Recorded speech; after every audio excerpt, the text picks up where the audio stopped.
have episode 4 of rebuilding the Civic. This episode I decided to just start working on fixing the right quarter. To get it straightened up, it was crammed in pretty good from where I got spun around and I hit the wall with the right rear.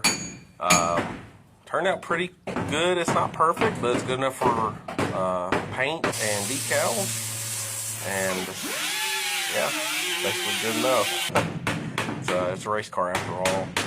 Thank you for watching, and I'll have the next episode coming up soon. See you later.